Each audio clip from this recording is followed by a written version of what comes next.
ምዕራፍ 7 ላይ ስድስቱን ማህተም ተመልክተናል። ስድስቱን ማህተም መጽሐፉ ስንት ማህተም አለው? 7 ማህተም አለው። ለምን? ፍጹም መሆኑን የሚገልጽ ነው። ይሄን መጽሐፍ ሊያነበው የተገባ የእግዚአብሔርን ሐሳብ የእግዚአብሔርን ምስጢር ሊያውቅ የተገባ ማን ነው እያለ ቅዱስ ዮሐንስ ወልደ ዘብዴዎስ ሲያለቅስ ሁሉ አይተናል። ምዕራፍ 7 ላይ ተመልከቱ። ይኸው ምዕራፍ 7 ላይ መጽሐፉ ስንት አለ ይላል። ምዕራፍ 7 ቁጥር 1 ላይ ከዚህም በኋላ ምዕራፍ 6 ላይ መጽሐፉ ስንት ማህተም አለው ይላል። ይኸው ቁጥር 1 ላይ በጉም ከሰባቱ ማህተም አንዱን በፈታ ጊዜ አያችሁ ስንት ማህተም አለው? 7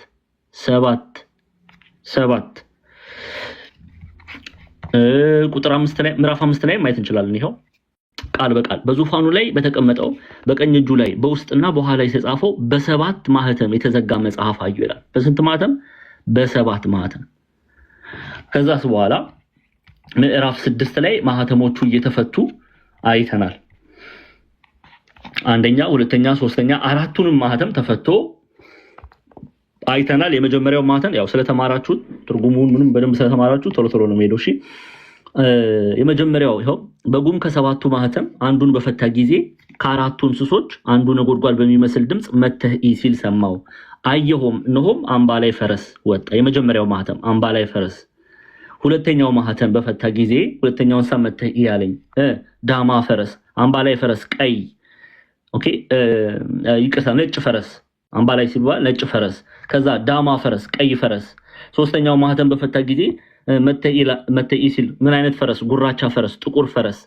ከዛስ አራተኛው እንስሳ ድምጽ አራተኛው ማህተም በፈታ ጊዜ አየሁም ሐመር ፈረስ አረንጓዴ የሚመስል ፈረስ። የመጀመሪያው ፈረስ ነጭ ቀይ ጥቁር አረንጓዴ የሚመስል መልክ ያለው ፈረስ። ሚስጥሩ ምንድነው? ተምረናል። እኔ ማህተሞቹን ላሳያችሁ ነው እንጂ ይሄንን በደንብ 2-3 መርሃ ግብር ወስደን በትርጓሜ አይተናል። አምስተኛ ማህተም በፈታ ጊዜ ያየው ሚስጥር ምንድነው? ስለ እግዚአብሔር ቃልና ስለጠበቁት ምስክር የታረዱት የሰዎች ነፍሳት ከመሰዊያው በታች አየው አለ። ከዛ ቀጠለ ስድስተኛው ማህተም ስድስተኛው በፈታ ጊዜ ታላቅ የምድር መናወጥ ሆነ፣ ፀሐይም እንደ ማቅ ጠጉር ጥቁር ሆነ፣ ጨረቃም በሞላው እንደ ደም ሆነ እያለ ይቀጥላል። አሁን ዛሬ የምናየው የምንጀምረው 7ኛው ማህተም ማለት ነው። 7ኛው ማህተም ይኸው ቁጥር 8 ከዛ ሚሊዮናል 7ኛው ማህተም ነው ዛሬ የምናየው ማለት ነው። የምንጀምረው ምን ነው? 7ኛው ማህተም የሚያሳየው ምን ነው የሚለውን እናያለን። ከ1 እስከ 4 አይተናል። ፈረሶቹን ምስጢራቸው ምንድነው ቢሉን አይተናል። 5ኛ ማህተም የቅዱሳን ጸሎት። 6ኛ ማህተም ምንድነው? የእግዚአብሔር ፍርድ። ምዕራፍ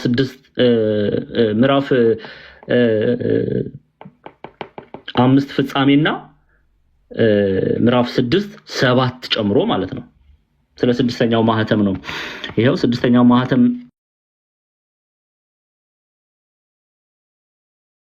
ማህተም ከቁጥር 12 ማለት ነው። 6ኛው ማህተም በፈታ ጊዜ አየው ታላቅ የምድር መናወጥ ሆነ፣ ፀሐይም እንደ ማቅ ጠጉር ጥቁር ሆነ፣ ጨረቃም በሞላው እንደ ደም ሆነ እያለ የዘመን ፍጻሜ መቃረቡን ያሳያል። ምዕራፍ 7ም ከዛ የቀጠለ ነው። ምዕራፍ 8 ላይ ግን 7ኛውን ማህተም እናገኛለን ማለት ነው። መጽሐፉ ስንት ማህተም አለው? 7 ማህተም። ፍጹምነቱን የሚያሳይ ነው። ይሄንን አይተናል። ዛሬ ምዕራፍ 8 ነው የምንቀጥለው። በምዕራፍ 8 ምንድነው የሚለውን በስፋት የምንማር ይሆናል ማለት ነው። ምዕራፍ 8 ቁጥር 1 ላይ በ7ኛው ማህተም በፈታ ጊዜ እኩል ሰዓት የሚያህል ዝምታ በሰማይ ሆነ ይላል። 7ኛውን የመጽሐፉን ማህተም በፈታ ጊዜ እኩል ሰዓት የሚያህል ዝምታ በሰማይ ሆነ። ምን ማለት ነው የሚለውን ሐሳብ እንዲህ ከዛ በፊት ማህተም ማለት ነው።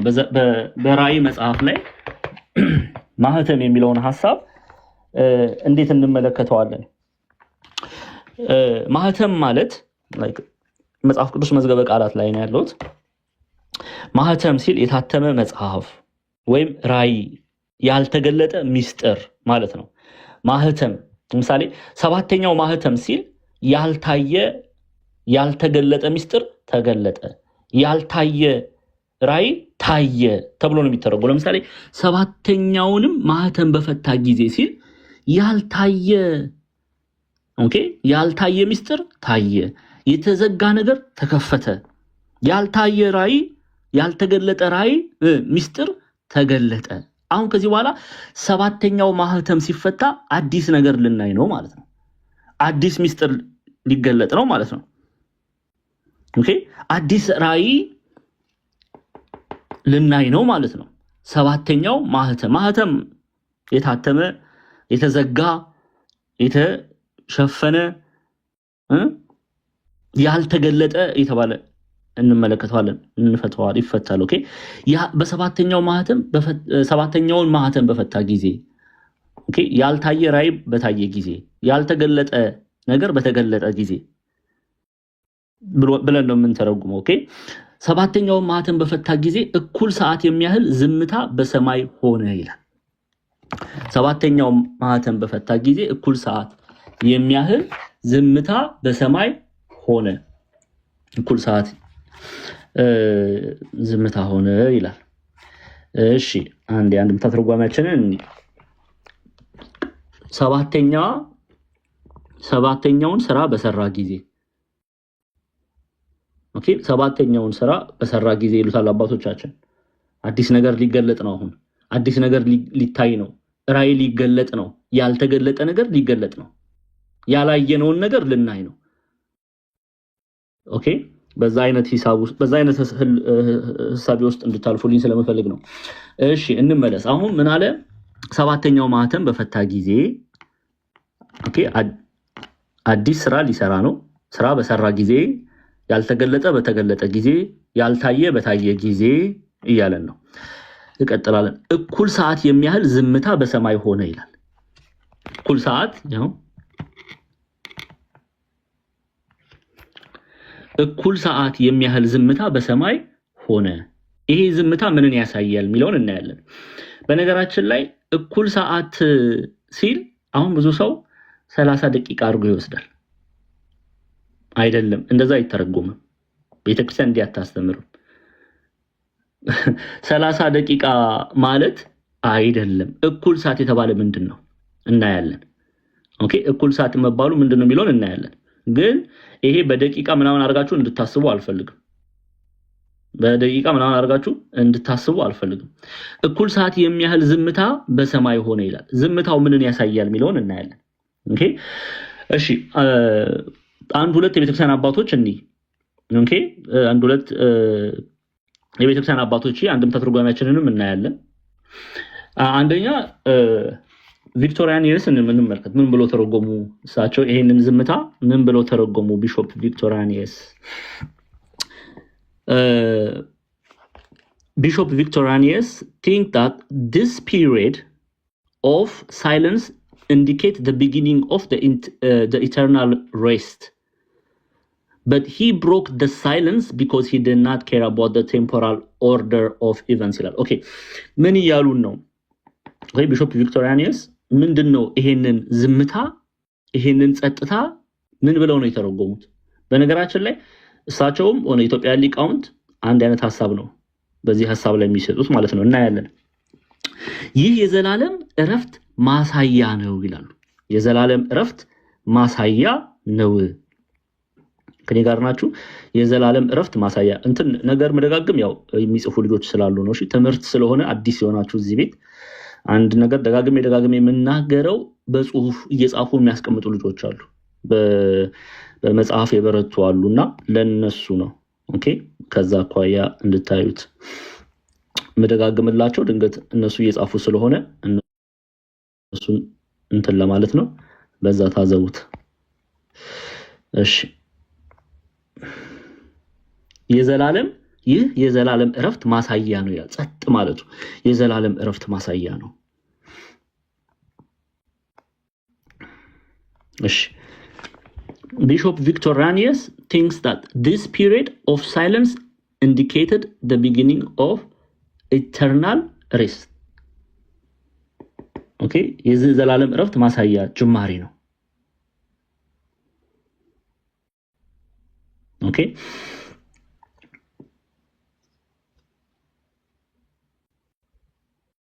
እሺ ሌላ ደግሞ ይህ የዘላለም ዕረፍት ማሳያ ነው።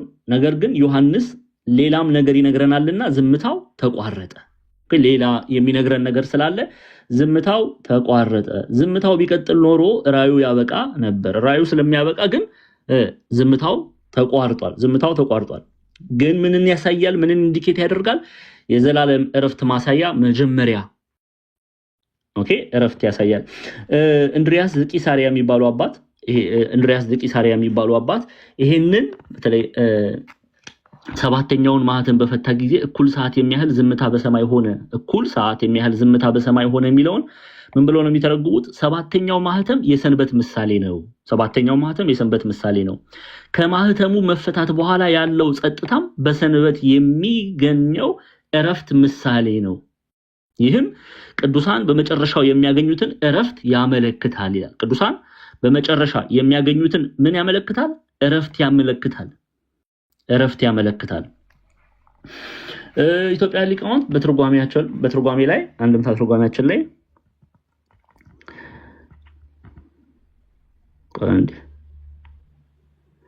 እሺ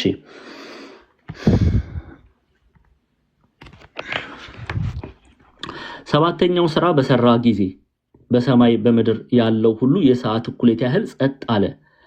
ኦኬ ሰባተኛው እዝራ ዕለተ ለምስለምር ይእቲ ይላል። ከዚህ እስከ መንፈቀ ሰዓት አለ። ኦኬ ከዚህ እስከ መንፈቀ ሰዓት አለ። እንደምን ነው ቢሉ ነገር እንደ እዝራ ነው። ከዚህ የሚጽፍ ነውና እንዲረዳው የሰዓት እኩሌታ ያህል ጸጥ አድርጎ ያሳየዋል ይላሉ። የሰዓት እኩሌታ እንዲረዳው የሰዓት እኩሌታ ያህል ጸጥ አድርጎ ያሳየዋል። ከዚህ እስከ መንፈቅ ሰዓት አለ። መንፈቅ ሰዓት ምን ማለት ነው የሚለውን እናያለን።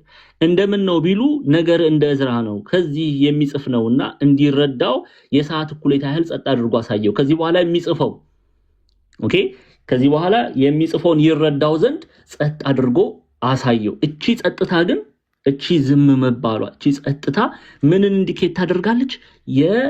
የቅዱሳንን ዕረፍት ምሳሌ አድርገው አባቶች ወስዷታል። ወይም ደግሞ የቅድም እንዳየነው የዘላለማዊ ዕረፍት ጅማሬ አድርጎ ያሳያል። ግን ነገሩ አላበቃም። በዛው ያበቃ ኖሮ ራእይ ያበቃ ነበረ። በዚያ በጸጥታ ተቋረጠ። ጸጥታው ለምንድነው የተቋረጠው? ሌላ የሚያየው ራእይ አለ። እግዚአብሔር አምላክ የሚገልጠው ምስጢር አለ።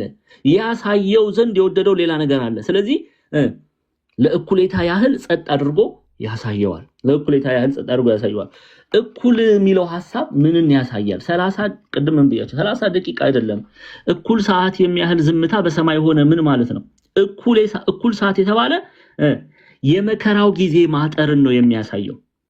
በምድር ላይ የሚመጣው መከራ ማለት ነው። በክርስቶስ ጌታችን መድኃኒታችን ኢየሱስ ክርስቶስ ዳግም ምጽአት ከዚህ በኋላ ነው ወዲያው የሚሆነው። የመከራው ጊዜ ማጠርን የሚያሳይ ነው እንጂ 30 ደቂቃ አይደለም። እኩል ሰዓት የሚያህል የሰዓት እኩል ሰዓት የሚያህል ዝምታ በሰማይ ሆነ ሲል የመከራው ጊዜ ስለ ቅዱሳኑ ሲል ያጥራል። ለቅዱሳኑ ሲል ምን ይላል? ያጥራል። ከዛ በኋላ ሐሳዩ መሲህ መጥቶ ለእርሱ የሆኑትን ከለየ በኋላ እግዚአብሔር አምላክ ምስክሮቹን ልኮ እነሱን ሞት ሰው ሆኖ መሞት ግዴታ ስለሆነ ከሞቱ በኋላ ወዲያው ዳግም ምጽአት ይሆናል። ስለዚህ እኩል ሰዓት የሚለው ሰዓት ይሄ መከራ ሰዓቱ በቅዱሳን ላይ የሚደርሰው መከራ ኦኬ እጅ መጫን የማጠሩን ስለነሱ ሲል የማጠሩን ጊዜ የሚያሳይ ነው። እኩል ሰዓት የተባለ ማለት ነው የመከራ ጊዜ ማጠርን የሚያመለክት ነው። ይሄ በምድር ላይ ሐሳዊ መሲህ ያለው ጊዜ የማጠሩን ምሳሌ ለመግለጽ ነው። በምድር ላይ የሚመጣው በቅዱሳን ላይ የሚደርሰው መከራ እንደሚያጠር የሚገልጽ ነው። ልክ ይሄ ካለፈ በኋላ እኩል ሰዓት የሚያህል ዝምታ በሰማይ ሆነ ካለ በኋላ እኩል ሰዓት ከዚች አነስተኛ ጊዜ በኋላ ክርስቶስ ይመጣል ማለት ነው። ኦኬ ዳግም ምጽአት ይሆናል ማለት ነው። ስለዚህ እኩል ሰዓት ሲል 30 ደቂቃ በደቂቃ እንደዚህ ምናምን ሳይሆን የቅዱሳን መከራ የሚያጥርበትን ጊዜ የሚያሳይ ነው። ስለዚህ ሰባተኛ ማህተም በፈታ ጊዜ እኩል ሰዓት የሚያህል ዝምታ በሰማይ ሆነ ኦኬ ሰባተኛውን ሚስጥር በገለጠ ጊዜ ሰባተኛውን ሥራ በሰራ ጊዜ ኦኬ ሰባተኛው ማህተም በተፈታ ጊዜ ሰባተኛው ራእይ በተገለጠ ጊዜ ሰባተኛው ማህተም በፈታ ጊዜ እኩል ሰዓት የሚያህል ዝምታ በሰማይ ሆነ። እቺ እኩል ሰዓት የተባለች እቺ ጥቂት ጊዜ የተባለው የቅዱሳን መከራ በምድር ላይ እንደሚያጠር የሚያሳይ ምልክት ነው። እኩል ሰዓት የሚያህል ዝምታ በሰማይ ሆነ ይላል። ዝምታ በሰማይ ሆነ ኦኬ እንጂ በሌላ ነገር በደቂቃ ምናምን አድርጋችሁ እንዳታስቡት። የቅዱሳን መከራ እንደሚያጠር የሚያመለክት ነው። ኦኬ ግልጽ ነው አይደለ? ሰባተኛው ማህተም በፈታ ጊዜ እኩል ሰዓት የሚያህል ዝምታ በሰማይ ሆነ። እኩል ሰዓት መባሉ ጌታችን መራችን ኢየሱስ ክርስቶስ ለፍርድ ለጻድቃን ሊፈርድላቸው በኃጥአን ላይ ሊፈርድባቸው ከመምጣቱ በፊት በቅዱሳን ላይ የሚደርሰው መከራ ማጠሩን የጊዜውን ማነስ ለመግለጽ ነው። እኩል ሰዓት የሚያህል ዝምታ በሰማይ ሆነ የተባለ። እሺ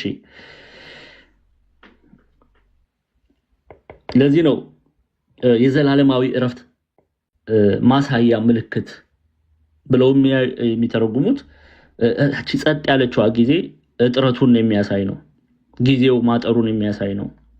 ስለ ቅዱሳኑ ሲል ማለት ነው እኩል ሰዓት መባሉ።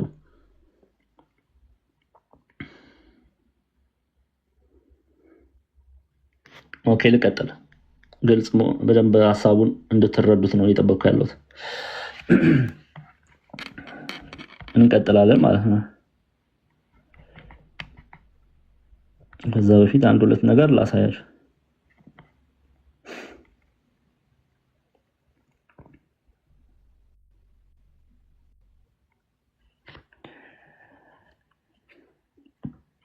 እሺ ግብፃውያን መተርጉማን ምንን እቺ አጭር ጥታው ምንን ያሳያል ቢለውን እንመለከት። እሺ ቀደም ምን ብለናል? there was silence in heaven ወይም ለተወሰነ ጊዜ ለአጭር ጊዜ የዝምታው ምንን ያሳያል ብለናል? የዘላለማዊ ዕረፍት ማሳያ አይደለ? So as a result of the amazement that struck the heavenly creatures at the glory that men obtained ይላል። ኦኬ ይሄ ዘላለማዊ ዕረፍት ማሳያ ጅማሬ ነው።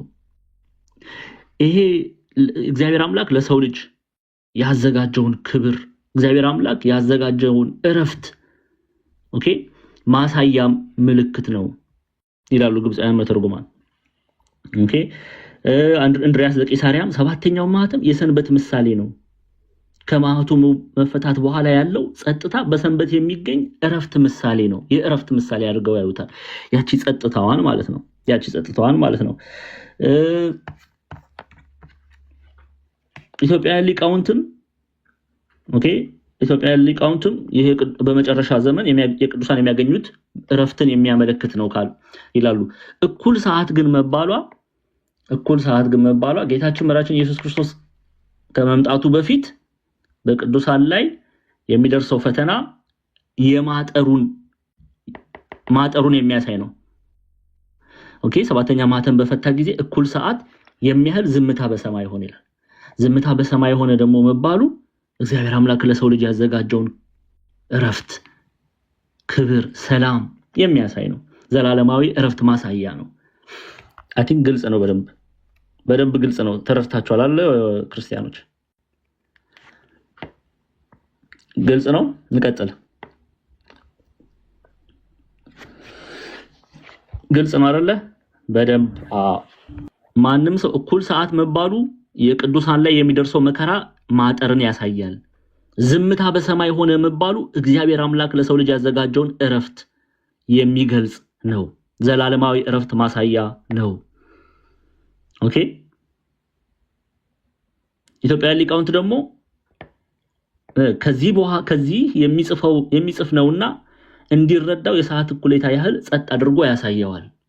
አንድም ደግሞ የሰላም የዕረፍት የቅዱሳን ዕረፍት በመጨረሻ የሚያገኙት ዕረፍትን ያመለክታል ይላሉ።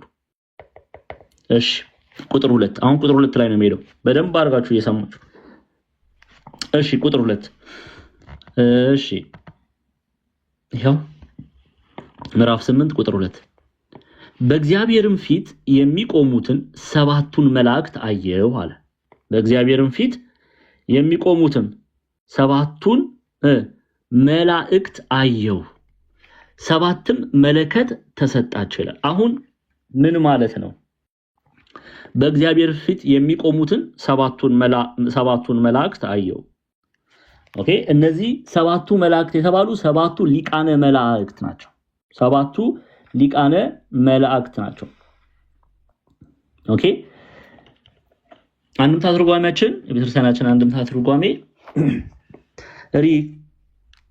ሪኩን ቢያይ ሰባት ይቀውሙኑ ቢያይ ሰባቱ ይላል። ከዚህ በኋላ ሰባቱ መላእክትን በእግዚአብሔር ፊት ቁመው አየሁ አለ፣ ባለሟሎች ሆነዋል ይላል። ባለሟሎች ሆነዋል። ባለሟል ማለት ወዳጅ ማለት ነው። አንዴ ጠብቁኝ ላሳያችሁ። ባለሟል ምን ማለት ነው?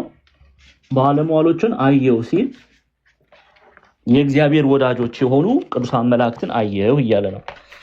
ኦኬ፣ በዚህ አጋጣሚ ባለሟል ምንድነው የሚለውን አዲስ የአማርኛ መዝገበ ቃላት ከደስታ ተክለ ወልድ ባለሟል ምን ብለው ነው የሚፈቱት እንመልከት። ኦኬ፣ አንዴ ጠብቁኝ። እሺ፣ ባለሟል ማለት ምን ማለት ነው የሚለውን እናያለን ማለት ነው። ባለሟልነት ባለሟል ሲባል ምናልባት ቃሉን ማወቅ አንዳንድ ሰው ግራ እንዳትጋቡ ነው ይሄን ማድረገው። ኦኬ፣ ለምሳሌ ባለሟል ሲል ውድ ወዳጅ፣ ታማኝ፣ ከንጉስና ከመኳንንት ጋር የሚውል። ኦኬ፣ ባለሟልነት ወዳጅነት፣ ታማኝነት። ኦኬ፣ ስለዚህ ባለሟልነት ወይም ባለሟል ሲል ውድ ወዳጅ፣ ታማኝ፣ ከንጉስና ከመኳንንት ጋር የሚውል። ባለሟልነት ስንል ወይም ሊቃውንቱ ባለሟልነት ሲሉ ወዳጅ፣ ታማኝነት እያለን ነው የምናየው። እሺ፣ ስለዚህ ሰባቱ ሊቃነ መላእክት ባለሟል ናቸው ስንል የማን ወዳጅ ናቸው እያለን ነው? የእግዚአብሔር ወዳጅ ናቸው። የእግዚአብሔር ወዳጅ ናቸው። ለዚህ ነው ለዚህ ለሰባቱ መላእክት ከዚህ በኋላ ሰባት መላእክት በእግዚአብሔር ፊት ቁመው አየሁ አለ፣ ባለሟሎች ሆነዋል። ባለሟሎች ሆነዋል ሲባል ምን ማለት ነው? ባለሟል ወዳጅ ሆነው ኦኬ፣ ታማኝነታቸውን ወዳጅነታቸውን ሲገልጹ ነው ባለሟሎች ሆነዋል የሚሉት አባቶቻችን። እና ባለሟሎች ሆነው ከሰባቱ መላእክት ጋር ግን ምን አለ? አሁን ተመልከቱ። በእግዚአብሔር ፊት የሚቆሙትን ሰባቱን መላእክት አየሁ። ሰባቱ ሊቃነ መላእክት ናቸው፣ እናያቸዋለን ቃል በቃል። በተለይ እያንዳንዳቸው የተሰጣቸውን መለከት እያንዳንዳቸው የሚነፉት መለከት አለ።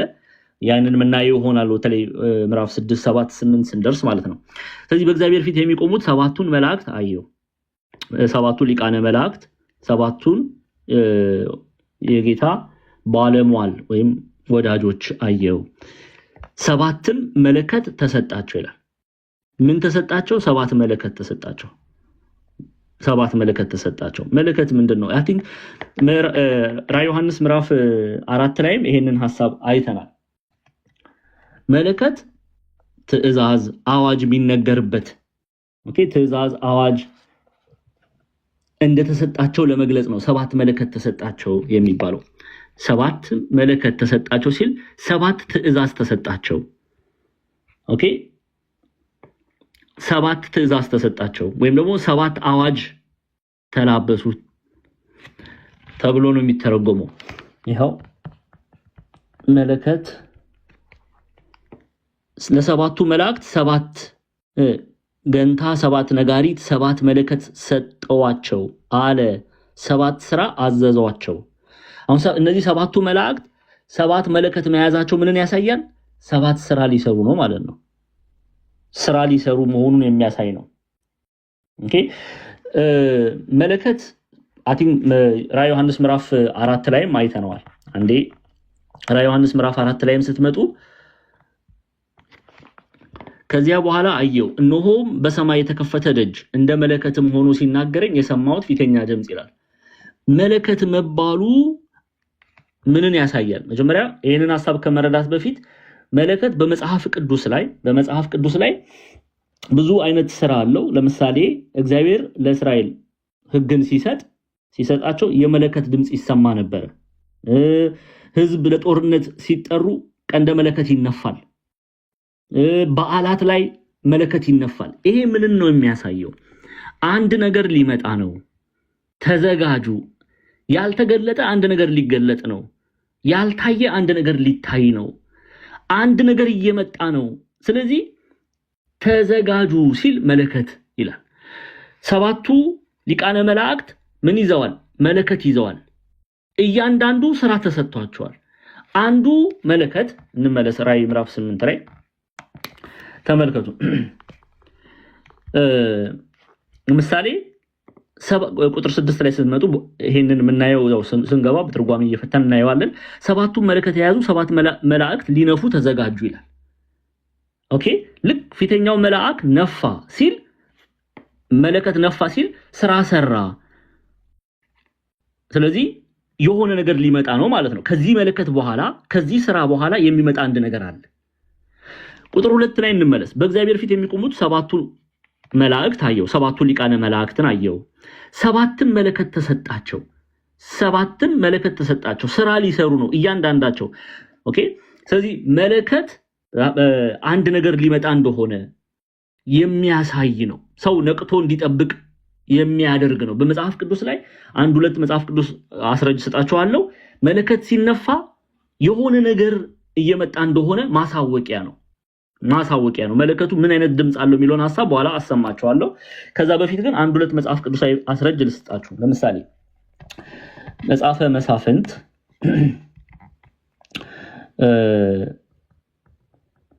ተከፍቶልኛላችሁ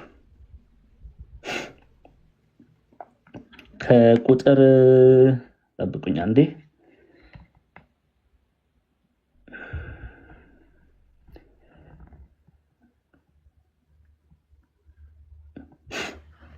መጽሐፈ መሳፍንት ቁጥር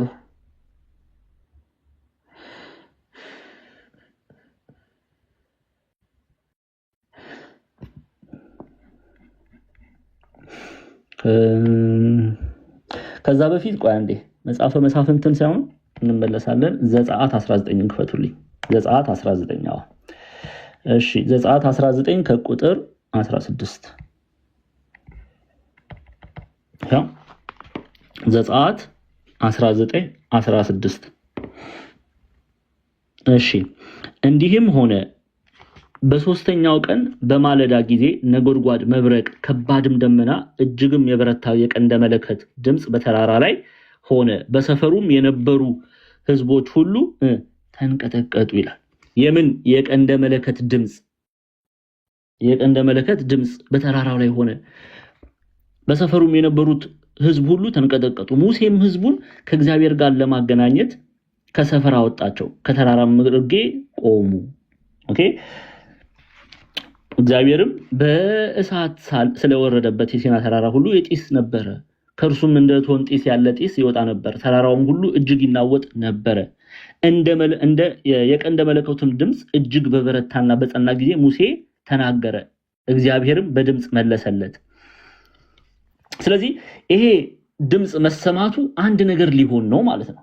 የሆነ ሚስጥር ሊገለጥ ነው ማለት ነው። ሕግ ሊቀበሉ ነው ማለት ነው። ትእዛዝ ሊቀበሉ ነው ማለት ነው። ኦኬ፣ ስለዚህ የመለከት ድምጽ ሲነፋ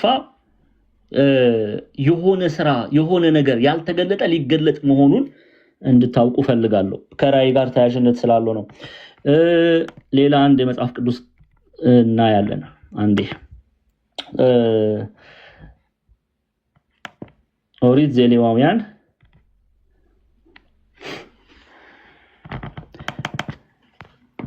ቁጥር 24 ላይ ደግሞ ተመልከቱ። ለእስራኤል ልጆች እንዲህ ብለህ ንገራቸው፣ በሰባተኛው ወር በመጀመሪያው ቀን እረፍት በመለከት ድምጽ መታሰቢያ የተቀደሰ ጉባኤ ይሁንላችሁ። ስለዚህ በዓላት ሲሆኑ ደግሞ መለከት ይነፋ ነበር። ኦኬ፣ የበዓላት ስራ ሲሆን በቀንደ መለከት እንዲነፋ ሲታዘዝ እናያለን። ኦኬ፣ ምዕራፍ 25 ቁጥር 29 ላይም ምዕራፍ 25 ቁጥር 29 ላይም እናየው ክፍል አለ። ያው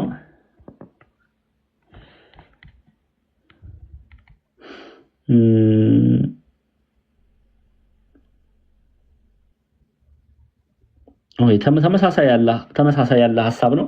ቆይ ወደ ሐዲስ ኪዳን ደግሞ ልውሰዳችሁ። አንዴ ቅዱስ ጳውሎስ የበዓላቱን አይተናል። አንዴ አንደኛ ተሰሎንቄ ምዕራፍ 4 ቁጥር 16 ከቁጥር 13 ጀምሬ ላንብብላችሁ። እሺ ቁጥር 13 ላይ ነገር ግን ወንድሞች ሆይ ተስፋ እንደሌላቸው እንደሌሎች ደግሞ እንዳታዝኑ አንቀላፍተው ስላሉት ታውቁ ዘንድ እንወዳለን። ኢየሱስ እንደሞተና እንደተነሳ ካመንን እንዲሁም በኢየሱስ ያንቀላፉት በእግዚአብሔር ከእርሱ ጋር ያመጣቸዋልና በጌታ ቃል የምንላችሁ ይሄ ነው። እኛ ሕያዋን ሆነን ጌታ እስኪመጣ ድረስ የምንቀር ያንቀላፉትን አንቀድምም ካለ በኋላ ተመልከቱ ቁጥር 16 ላይ ጌታ ራሱ በትእዛዝ በመላእክትም አለቃ ድምፅ ከዛስ በእግዚአብሔርም መለከት ከሰማይ ይወርዳልና። መለከቱ ምንድነው? የእግዚአብሔርን መምጣት የሚያሳይ ነው። አንድ ነገር ሊሆን ነው። እግዚአብሔር አምላክ ሊመጣ ነው። ኦኬ ተነሱ ተዘጋጁ እያለ ነው። በእግዚአብሔርም መለከት ከሰማይ ይወርዳልና በክርስቶስም የሞቱት አስቀድመው ይነሳሉ። ስለዚህ መለከቱ ምንን ያሳያል? መለከቱ ስራ መሰራትን ያሳያል። አዲስ ሚስጥር ያልተገለጠ መገለጥን አዲስ ስራ የሚገልጽ ነው። መለከት የሆነ ነገር ሊመጣ ነው። ሰዎች የመለከትን ድምጽ ሲሰሙ ይደነግጣሉ አይደለ? ይደነግጣሉ። ለምን? የሆነ ነገር ኤክስፔክት ያደርጋሉ። ምን ሊመጣ ነው? ኦኬ ምን ሊመጣ ነው የሚለውን ያስባሉ። ስለዚህ መለከት መባሉ አዲስ ስራ ሊሰራ መሆኑን የሚገልጽ ነው። ኦኬ የሚገልጽ ነው። እነዚህ ሰባቱ ሊቃነ መላእክት የያዙት መለከት አንዱ መለከት ከተነፋ በኋላ ተያይዞ የሚመጣ ስራ አለ፣ የሚገለጥ መገለጥ አለ፣ የሚታይ እይታ አለ፣ የእግዚአብሔር ስራ ይገለጣል። ስለዚህ መለከት መያዛቸው ስራ ሊሰሩ መሆኑን የሚያሳይ ነው። ኦኬ ድምጹን ላሰማችሁ። ለምሳሌ መለከት ድምጹን ላሰማችሁ። አድምጡት። ቆይ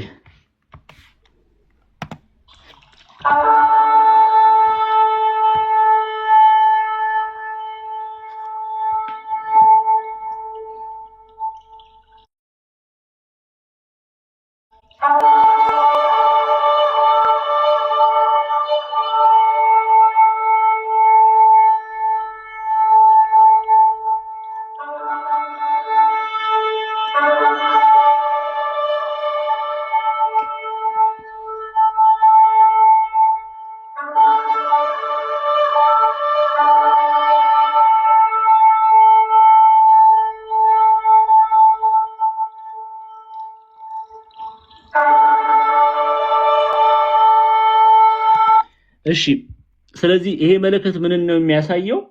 ከእግዚአብሔር ዘንድ የሚወጣን ትእዛዝ አዋጅ የሚያሳይ ነው። ከእግዚአብሔር ዘንድ የሚወጣን ትእዛዝ አዋጅ የሚያሳይ ነው። ግልጽ ነው። ሰባት መለከት ማለት ከእግዚአብሔር ዘንድ የሚወጣ ትእዛዝ አዋጅ፣ መለከት መያዛቸው ትእዛዝ አዋጅ እንዳለ ስራ ሊሰሩ እንደሆነ የሚገልጽ ነው። እሺ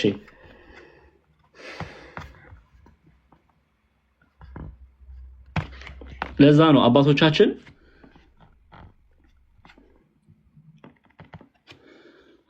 ለሰባቱ መላእክት ሰባት ገንታ፣ ሰባት ነጋሪት፣ ሰባት መለከት ሰጣቸው አለ። ሰባት ስራ አዘዛቸው። ኦኬ ሰባት ስራ አዘዛቸው። ከእግዚአብሔር ዘንድ የወጣ ትእዛዝ እንዳለ ለመግለጽ ነው። ሰባት የተባሉት ሰባቱ ሊቃነ መላእክት ናቸው። ሰባቱ ሊቃነ መላእክት ናቸው። ስለዚህ የእግዚአብሔር ባለሟል የተባሉት ሰባቱ ሊቃነ መላእክት ከእግዚአብሔር ዘንድ የተቀበሉት ስራ እንዳለ ለመግለጽ ነው። ስራ እንዳለ ለመግለጽ ነው። እሺ እንመለስ ወደ ራዕየ ዮሐንስ።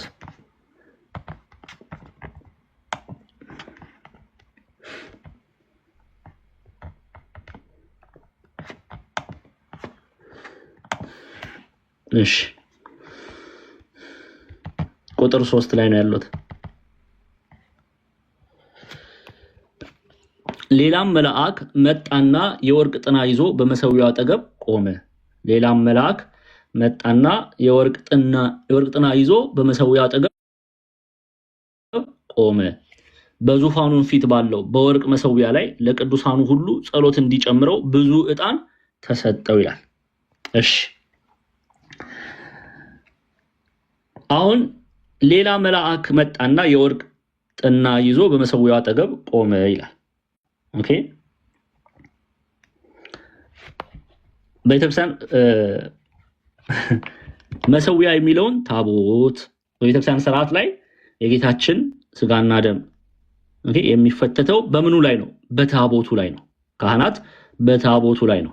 ኦኬ መሰዊያ የሚለውን አባቶቻችን ታቦት ብሎ ሲጠሩት እናያለን። በተለይ በዘመነ ሐዲስ የታቦት አገልግሎት እናይበታለን። ሌላም መልአክ ከወደ ምስራቅ መጥቶ በታቦቱ ፊት ቆመ። መሰዊያውን ነው ታቦት የሚለው ኦኬ የወርቅ ጽና ይዟል። በቄስ አምሳል ያየዋል። በመንበሩ ላይ ባለ በታቦቱ ፊት ለቅዱሳን ጸሎት አምሳል መርገፍ የሚሆን ብዙ ዕጣን ያሳርግ ዘንድ አፍሰው ሰጡት ይላል። ምን እያለን ነው? ኦኬ ቅዱሳን ሰማያውያን መላእክት በካህናት ይመሰላሉ። ኦኬ በካህናት ይመሰላሉ። ብዙ ዕጣን ተሰጠው መባሉ የብዙ ቅዱሳን ጸሎት ምሳሌ ነው። ብዙ ዕጣን የሚለው የቅዱሳንን ብዛት የሚያመለክት ነው። ኦኬ የቅዱሳንን ጸሎት የሚያመለክት ነው። የቅዱሳኑን ብዛት የሚያመለክት ነው።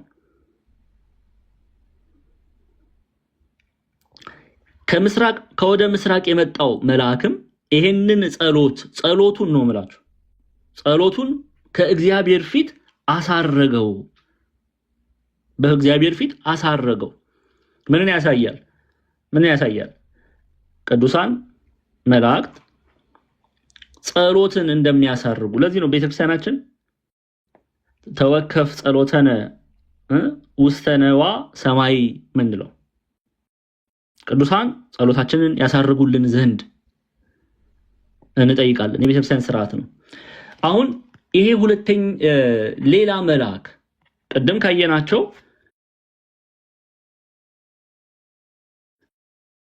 ፊት ባለው በወርቅ መሰዊያ ላይ ለቅዱሳን ሁሉ ጸሎት እንዲጨምር ብዙ ዕጣን ተሰጠው ይላል።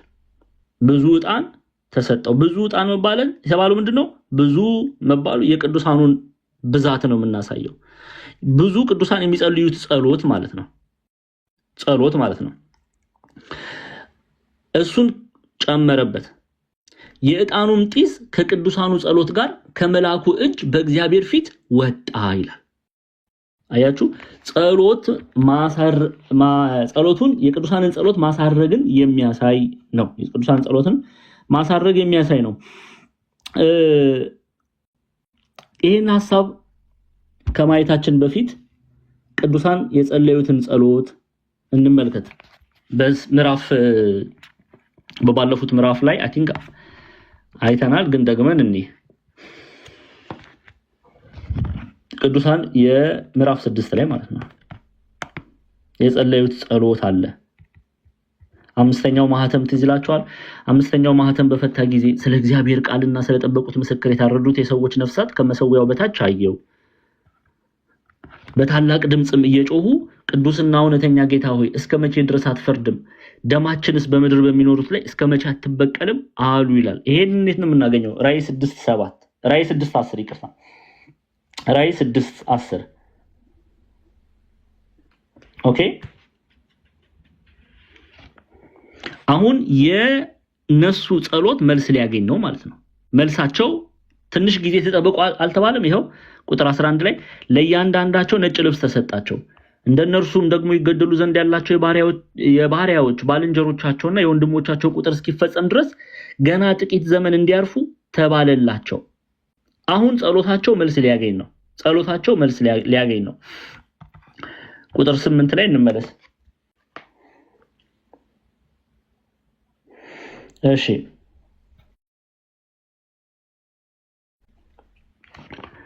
የዕጣኑም ጢስ ከቅዱሳን ጸሎት ጋር ከመልአኩ እጅ በእግዚአብሔር ፊት ወጣ።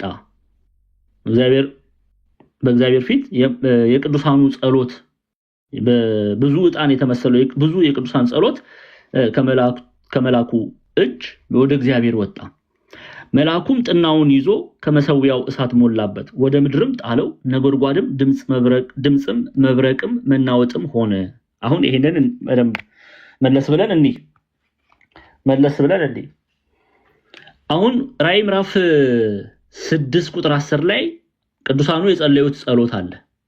የጸለዩትን ጸሎት መለስ ብለን ከዛ ጋር ተያያዥነት ያለው ስለሆነ ግዴታ እየተመላለስን ማየት አለብን። ራዕይ ምዕራፍ 6 ቁጥር 10 ምንድነው የተባለላቸው? አምስተኛው ማህተም በፈታ ጊዜ ስለ እግዚአብሔር ቃልና ስለ ጠበቁት ምስክር የታረዱትን የሰዎች ነፍሳት ከመሰዊያው በታች አየው። በታላቅ ድምጽም እየጮሁ የቅዱሳን ጸሎት ነው። ይሄ ጸሎት የቅዱሳን ጸሎት ነው። የታረዱ መባላቸው ምስክር ሆነው እንደ እስጢፋኖስ በድንጋይ ተደብድበው እንደ ያዕቆብ በሰይፍ ተገድለው የተገደሉ ሰማዕታት ናቸው። የታረዱት የሰዎች ነፍሳት ከመሰዊያው በታች አየው አለ። በታላቅ ድምጽም እየጮሁ ቅዱስና እውነተኛ ጌታ ሆይ እስከ መቼ ድረስ አትፈርድም? ደማችንስ በምድር በሚኖሩ ላይ እስከ መቼ አትበቀልም አሉ። እንዲበቀልላቸው እነሱን በገደሉ አላውያን ነገስታት ክፉ ሰዎች ዘንድ እግዚአብሔር ፍርድን ይፈርድ ዘንድ ጥያቄ አቅርበዋል። የት ላይ? ራዕይ ምዕራፍ 6። ይሄን ጥያቄ መልስ ያገኙት የቱ ጋር ነው? ራዕይ ምዕራፍ 8 ላይ ማለት ነው። ግን ለእያንዳንዳቸውም ነጭ ልብስ ተሰጣቸው፣ እንደ እነርሱም ደግሞ ይገደሉ ዘንድ ያላቸው የባሪያዎች ባልንጀሮቻቸውና የወንድሞቻቸው ቁጥር እስኪፈጸም ድረስ ገና ጥቂት ዘመን እንዲያርፉ ተባለላቸው። ይሄን ተምረናልኛ ራዕይ ዮሐንስ ምዕራፍ 6ን ባየንበት ሰዓት ላይ በስፋት ተምረናል። ዝም ብዬ ነው ቶሎ ንባቡን ማነበላችሁ ስለተማራችሁት።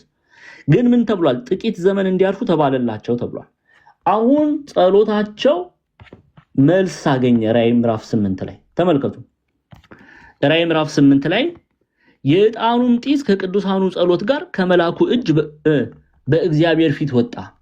መልአኩም ጥናውን ይዞ የመሰዊያውን እሳት ሞላበት፣ ወደ ምድርም ጣለው። ነጎድጓድ ድምጽም መብረቅም መናወጥም ሆነ ይለናል። ይሄ የእግዚአብሔርን ፍርድ ነው የሚያሳየው። የእግዚአብሔርን መልስ ነው የሚያሳየው። የእግዚአብሔርን ፍርድ የእግዚአብሔርን መልስ ነው የምናየው።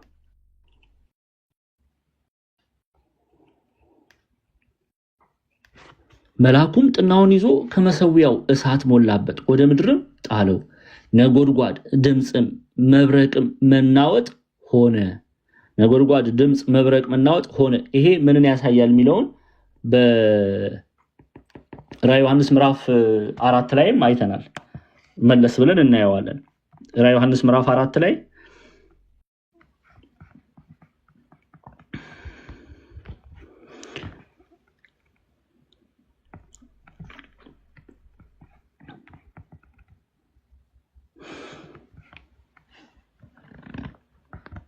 እሺ ምዕራፍ አንዴ ጠብቁኝ።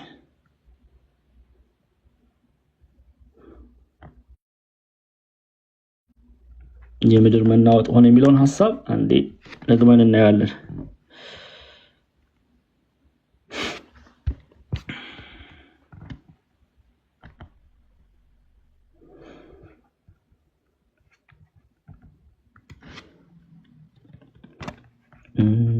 ራዕይ ዮሐንስ ምዕራፍ 11 ላይ አንዴ ልክፈተው። መጽሐፍ ቅዱሳችሁ ላይ መብረቅ፣ ድምጽ፣ ነጎድጓድ የምድር መናወጥ ሆነ ሲል የእግዚአብሔርን ፍርድ ነው የሚያሳየው። የእግዚአብሔርን ፍርድ ነው የሚያሳየው። የእግዚአብሔርን ፍርድ የሚያሳይ ክፍል ነው። በተመሳሳይ መልኩ አሁንም መልአኩም ጥናውን ይዞ የመሰዊያውን እሳት ሞላበት፣ ወደ ምድርም ጣለው። ነጎድጓድም ድምጽም መብረቅም መናወጥም ሆነ። በምድር በሚኖሩት ላይ በቅዱሳኑ ላይ እጅ የጫኑ ፍርድን እንደሚያገኙ የሚያሳይ ክፍል ነው።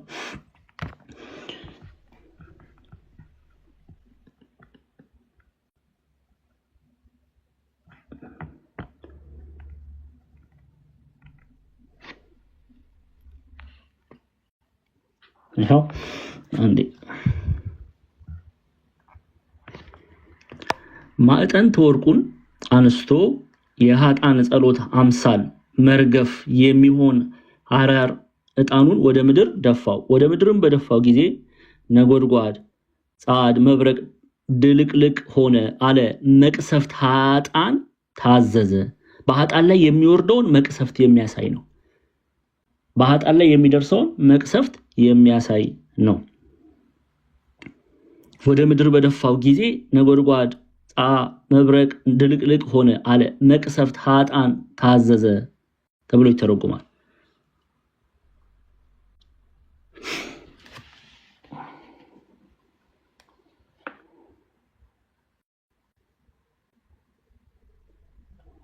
ስለዚህ አሁንም ወደ ራዕይ ምዕራፍ 6 እንመለስ። ይሄ ጸሎት መልስ አገኘ ማለት ነው። ይሄ ጸሎት ምዕራፍ 6 አምስተኛው ማህተም ይሄ ጸሎት በታላቅ ድምጽ እየጮሁ ቅዱስና እውነተኛ ጌታ ሆይ እስከ መቼ ድረስ አትፈርድም? ደማችንስ በምድር በሚኖሩ ላይ እስከ መቼ አትበቀልም አሉ። ይሄ መልስ ለእያንዳንዳቸው ነጭ ልብስ ተሰጣቸው። ድል ማድረጋቸውን ለመግለጽ ነው ነጭ ልብስ ተሰጣቸው የተባለው። ከዛስ በኋላ ግን እንደነርሱ ደግሞ ይገደሉ ዘንድ ያላቸው የባሪያዎች ባልንጀሮቻቸውና የወንድሞች ቁጥር እስኪፈጸም ድረስ ገና ጥቂት ዘመን እንዲያልፉ ተባለላቸው። አሁን ምዕራፍ 8 ላይ ግን ስትመጡ የዕጣኑም ጢስ ከቅዱሳኑ ጸሎት ጋር ከመላኩ እጅ በእግዚአብሔር ፊት ወጣ። መልአኩም ጥናውን ይዞ የመሰዊያውን እሳት ሞላበት፣ ወደ ምድርም ጣለው። ነጎድጓድ ድምፅ፣ መብረቅ፣ መናወጥም ሆነ። መልስ ተሰጠላቸው። እነርሱ ላይ እጅ የጫኑ ተፈረደባቸው። የእግዚአብሔርን ቅጣት መቀበላቸውን የሚያሳይ ነው።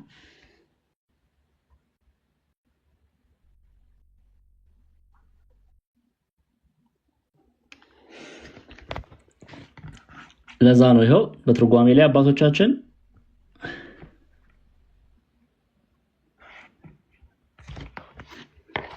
ማዕጠንተ ወርቁን አንስቶ የኃጥአን ጸሎት አምሳል መርገፍ የሚሆን አራር ዕጣኑን ወደ ምድር ደፋው። ወደ ምድር በደፋው ጊዜ ነጎድጓድ፣ መብረቅ፣ ድልቅልቅ ሆነ አለ።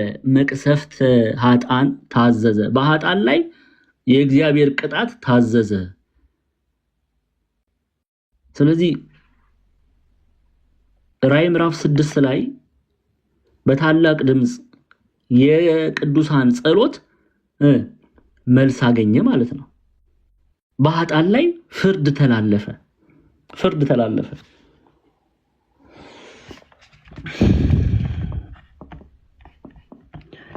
ግልጽ ነው አይደለ?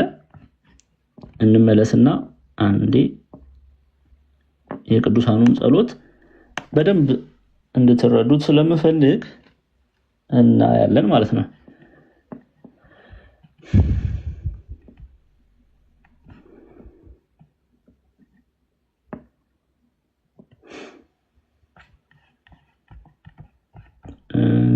ራዕይ 6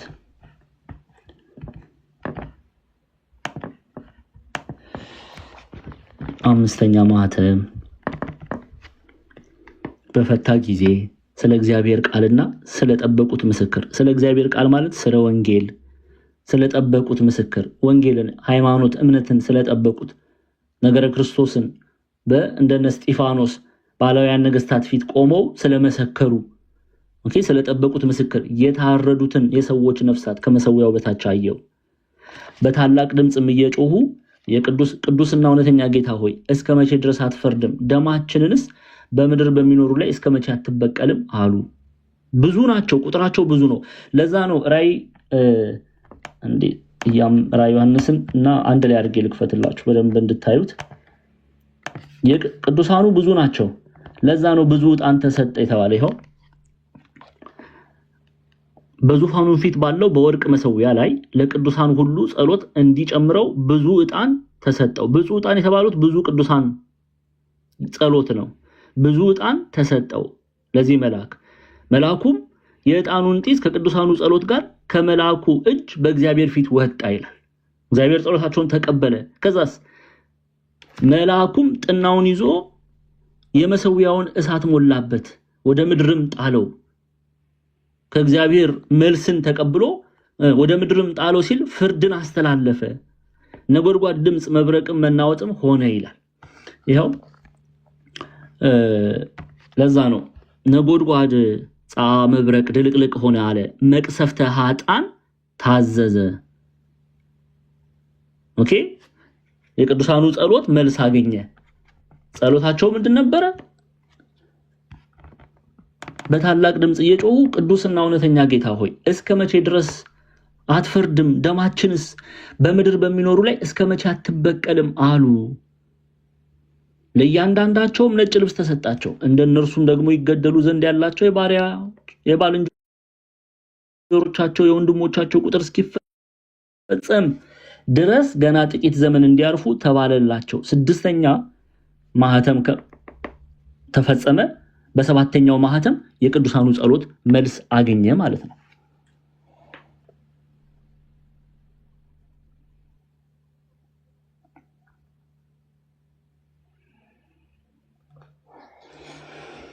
እሺ ግልጽ ነው። ስለዚህ መልአኩም ጥናውን ይዞ የመሰዊያውን እሳት ሞላበት፣ ወደ ምድርም ጣለው። ነጎድጓድ ድምጽ መብረቅ መናወጥ ሆነ ሲል የቅዱሳኑ ጸሎት መልስ አገኘ። ስለዚህ መልአኩ የእግዚአብሔርን መልስ መቅሰፍት በኃጣን ላይ ፍርድን ነጎድጓድ ድምጽ መብረቅ መናወጥ ሆነ ሲል የእግዚአብሔር ፍርድ የሚያሳይ ነው። መልስ አገኙ። ኦኬ ያሳደዷቸው ገዳዮቻቸው ተፈረደ። በእነርሱ ላይ መዓት ሊቀበሉ ነው ማለት ነው። ነጎድጓድ ድምጽ መብረቅ መናወጥ ሆነ ሲል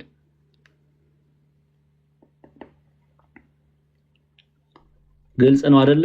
ራዕይ ምዕራፍ 6 ራዕይ ምዕራፍ 8 ላይ መልስ ታገኛላችሁ። ራዕይ ምዕራፍ 6 ላይ ያለው ያየነው ራዕይ ምዕራፍ 8 ላይ መልስ ሲሰጥ እናያለን። መልስ ሲሰጥ እናያለን።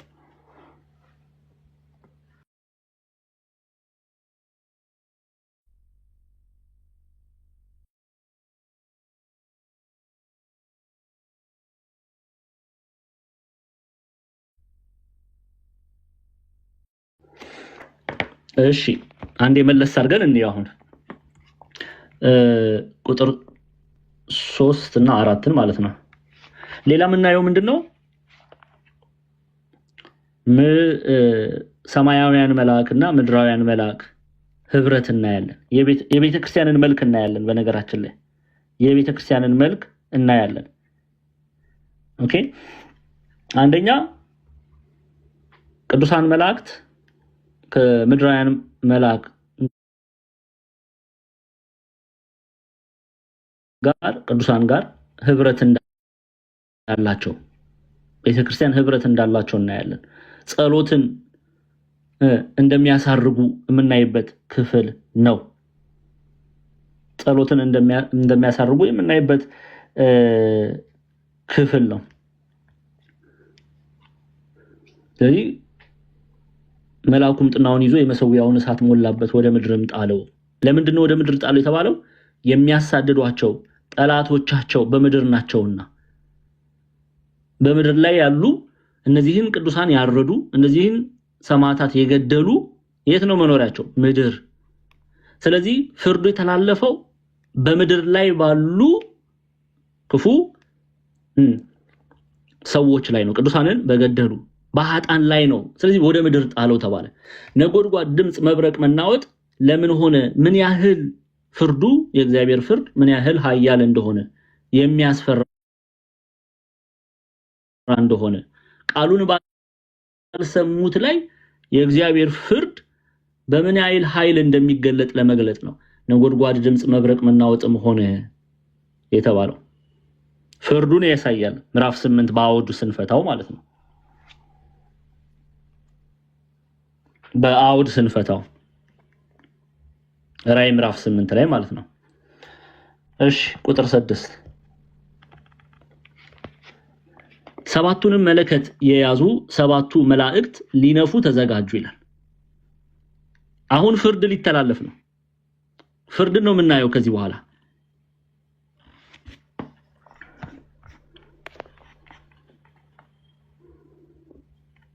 ለዛ ነው ይሄው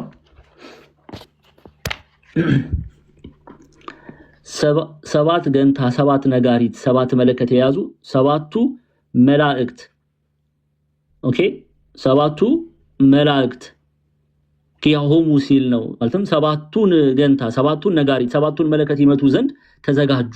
ምን ማለት ነው? ስራ ሊሰሩ ተዘጋጁ። በማን ላይ? በሰዎች ላይ ይመቱ ዘንድ ተዘጋጁ። በሰዎች ላይ ስራን ይሰሩ ዘንድ ተዘጋጁ። የእግዚአብሔርን ፍርድ ሊያስተላልፉ ተዘጋጁ። እነዚህ ሰዎች እነማን ናቸው? እነዚህ ሰዎች እነማን ናቸው? በጻድቃን ላይ እጅ የዘረጉ፣ ቅዱሳንን ያረዱ፣ የገደሉ፣ ሕገ እግዚአብሔርን ያልተቀበሉ፣ የእግዚአብሔርን ሕግ ያላከበሩ፣ በእነርሱ ላይ ስራን ሊሰሩ ተዘጋጁ። በእነርሱ ላይ ስራን ሊሰሩ ተዘጋጁ። ይሄው እንመለስ ወደ ራዕይ 8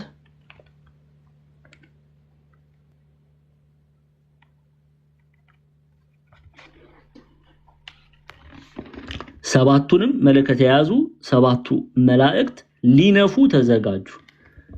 ምንድነው የሚነፉት? መለከትን። ኦኬ። ስለዚህ ከእግዚአብሔር የወጣን ትእዛዝ ሊያስተላልፉ ስራን ሊያስፈጽሙ ተዘጋጁ። ሰባቱ ሊቃነ መላእክት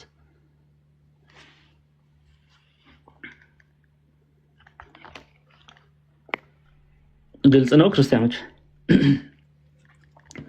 ከቁጥር 7 እስከ 13 ያለው ይሄንን ነው የምናየው። እያንዳንዱን መለከት ከተነፋ በኋላ በምድር ላይ የመጣውን መቅሰፍት ነው የምናየው። መቅሰፍቶቹን ነው የምናየው። አሁን ዛሬ የምናየው ከቁጥር 1 እስከ 6 ያለውን ነው።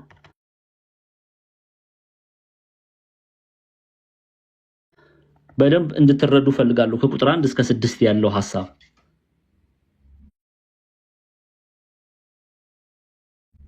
ሰባት መለስ ብለን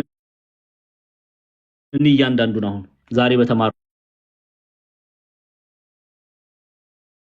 ነው ማለት ነው።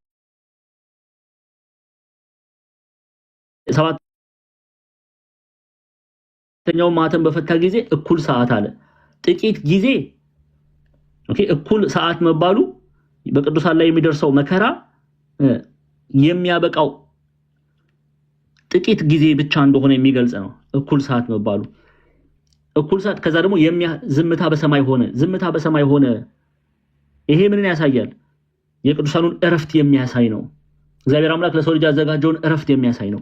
እሺ ቁጥር 2 ላይ በእግዚአብሔርን ፊት የሚቆሙት ሰባቱን መላእክት አየው። ሰባቱን ሊቃነ መላእክት ሰባት መለከት ተሰጣቸው። ሰባት መለከት ተሰጣቸው። መለከት ምንድነው? ያው ራሳያችሁ መለከት ምን ማለት ነው? መለከት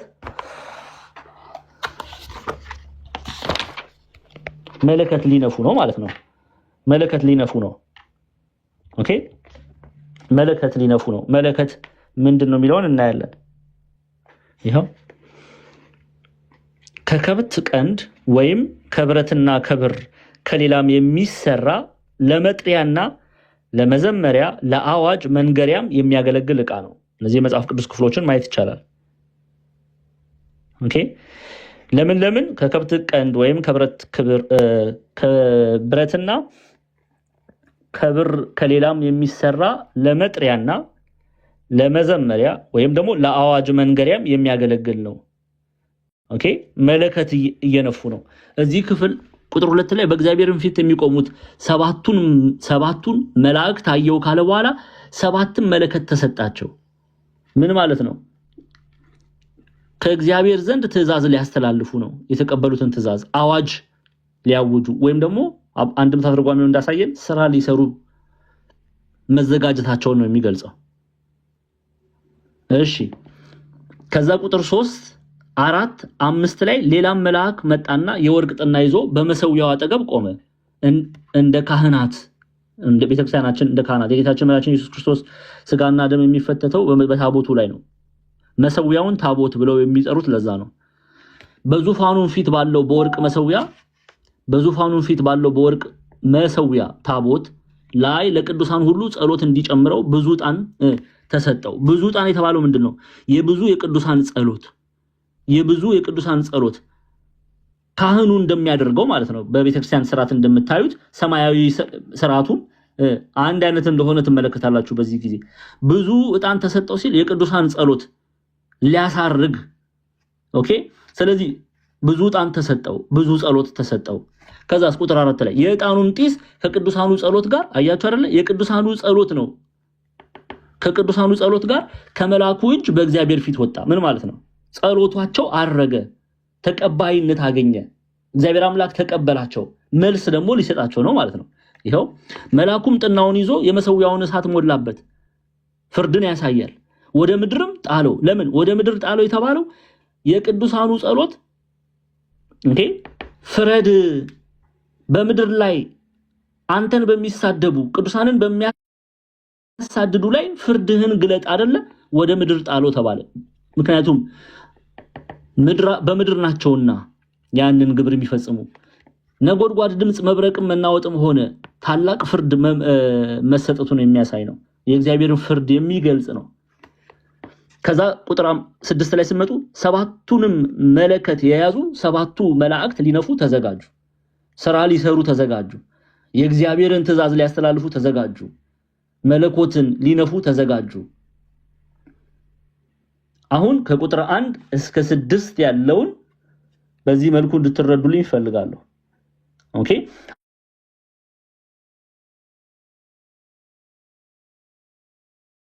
አሁን ከቁጥር 7 እስከ 13 እንቀጥላለን። መጀመሪያ ፊተኛው መልአክ ነፋ። ከዛ ምን አይነት ፍርድ ተላለፈ? ሁለተኛው መልአክ ነፋ፣ ምን አይነት ፍርድ ተላለፈ? ሶስተኛው መልአክ ነፋ፣ ምን አይነት ፍርድ ተላለፈ? አራተኛው መልአክ ነፋ፣ ምን አይነት ፍርድ ተላለፈ? እያልን እንቀጥላለን ማለት ነው። ፍርድን እግዚአብሔር አምላክ ሲያስተላልፍ እናያለን። በሰባቱ ሊቃነ መላእክት ማለት ነው።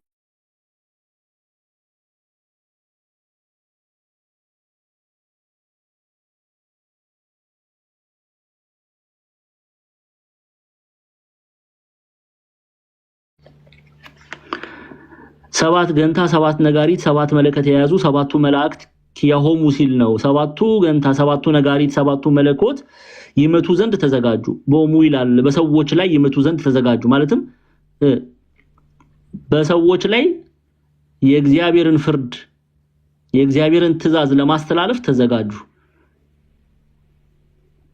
አዎ በኃጥአን ላይ ፍርድን ሊያስተላልፉ ተዘጋጁ። ስልጣን ተቀብለዋልና ከእግዚአብሔር ዘንድ። ኦኬ መቅሰፍተ ኃጥአን ታዘዘ። ይሄው ነጎድጓድ ጸግ፣ መብረቅ፣ ድልቅልቅ ሆነ አለ። መቅሰፍተ ኃጥአን ታዘዘ። በማን ላይ? በምድር ላይ በሚኖሩ ሰዎች። በምድር ላይ በሚኖሩ ሰዎች። ኦኬ ይሄው እሺ እንመለስ። የማን ነው ጸሎቱ? ይሄው የቅዱሳን ጸሎት። ሁለት ምዕራፍ ወደ ኋላ ተመለሱ። ምዕራፍ 6 ላይ ቁጥር ይሄው 10 ይሄው በታላቅ ድምጽ እየጮሁ ቅዱስና እውነተኛ ጌታ ሆይ እስከ መቼ ድረስ አትፈርድም? ደማችንስ በምድር በሚኖሩ ላይ እስከ መቼ አትበቀልም አሉ። ከዛ ቁጥር 11 ላይ ስትመጡ ምን የሚል መልስ ተሰጥቷቸዋል? ለእያንዳንዳቸው ነጭ ልብስ ተሰጣቸው።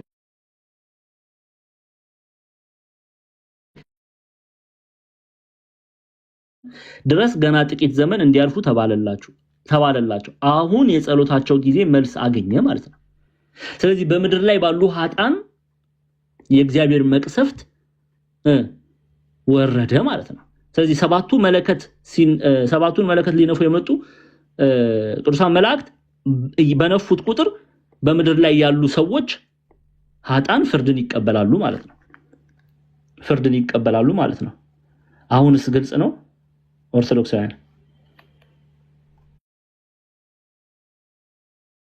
ግልጽ ነው? መልሱልኝ፣ ዝም አትበሉ።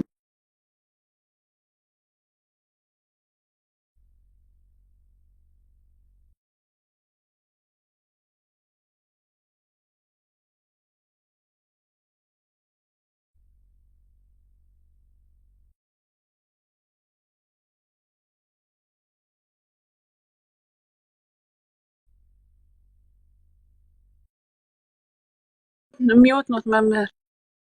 ኦኬ ይቅርታ። እሺ አይ እሺ ያወራው ነበር ሶሪ ሚዩት መሆኔን አላወኩም። እሺ ግልጽ ነው ክርስቲያኖች። ስለዚህ አሁን ይሄንን መግቢያውን ከምዕራፍ የራዕይ ዮሐንስ ምዕራፍ 8 መግቢያውን በደንብ ከተረዳችሁ ወደ ቀጣዩ መሄድ እንችላለን ማለት ነው። ስለዚህ ከዚህ በኋላ የምናየው ቁጥር 7 እስከ 13 ሰባቱን ሊቃነ መላእክት እናያቸዋለን። ለማን ናቸው የሚለውን ሐሳብ በእያንዳንዱ መልአክ መለከቱን ሲነፋ ምን መጣ የሚለውን እናያለን። ለምሳሌ ቁጥር 7 ላይ ፊተኛው መልአክ ነፋ፣ ደምም የተቀላቀለበት በረዶና እሳት ሆነ፣ ወደ ምድርም ተጣለ፣ የምድርም ሲሶ ተቃጠለ፣ የዛፎችም ሲሶ ተቃጠለ፣ የለመለመም ሳር ሁሉ ተቃጠለ ይላል። ስለዚህ ይህን ትርጉም ነው የምናየው ማለት ነው። አንደኛ መልአክ፣ ሁለተኛ መልአክ፣ ሶስተኛ መልአክ፣ አራተኛ መልአክ እያለን እንቀጥላለን ማለት ነው። ፍርድ ነው ከዚህ በኋላ የምናየው። በሰባተኛው ማህተም ሲፈታ በኃጥአን ላይ የሚደርሰውን ፍርድ ነው የምናየው ማለት ነው። በጣም ጥሩ አቲክ በደንብ ተረድታችኋል።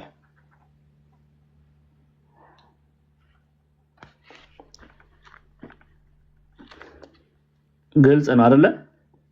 እንቀጥል። እሺ እንቀጥላለን፣ ችግር የለው። ከቁጥር 1 እስከ 6 ግን ሐሳቡን እንድትረዱልኝ ይፈልጋሉ። ግልጽ ነው። ጥያቄ በኋላ ፈተና ላይ ዜሮ ማምጣት አይቻልም። ግልጽ ነው። እሺ ገስት ላይ ጉብ ያላችሁ ተማሪዎችን ወክላችሁ ጥያቄ እጠይቃችኋለሁ። ከዛ ዛሬ ምክንያቱም ከዚህ በኋላ ያሉትን ራእዮች ነገ ሰኞ ነው የምናያቸው። ምዕራፍ 8 ሰኞ ነው የምንጨርሰው። እያንዳንዱን ራእይ እየፈታን እናያለን። እያንዳንዱን ግን ግልጽ ነው እያላችሁ ስለሆነ እንዳታጭበረብሩ ገስት ላይ ጉብ ያላችሁ ትጠየቃላችሁ። እሺ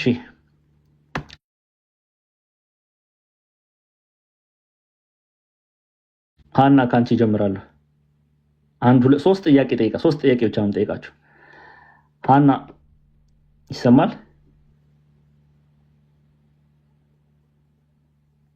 ሃና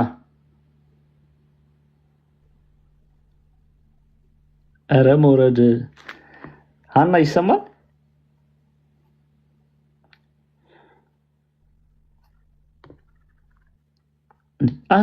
ግልጽ ነው አላላችሁም እንዴ?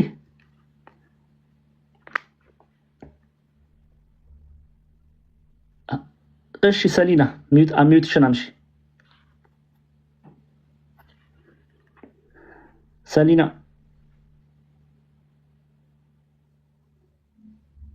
ሰሊና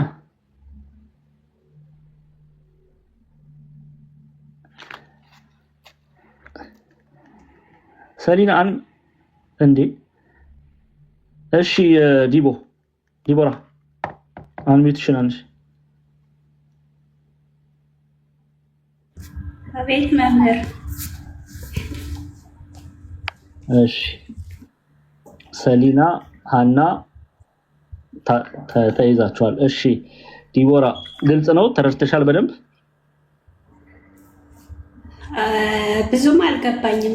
ወጣ ገባ ስላልኩ ድጋሜ ካልሰማሁት ብዙም አልገባኝ። የት ሄደሽ ነበረ እንዴ? እየተማራችሁ አልነበረም እንዴ? እየሰማሁ ነው፣ ግን ያው ስራ እየሰራሁ ስለሆነ የምሰማው ብዬ ነው።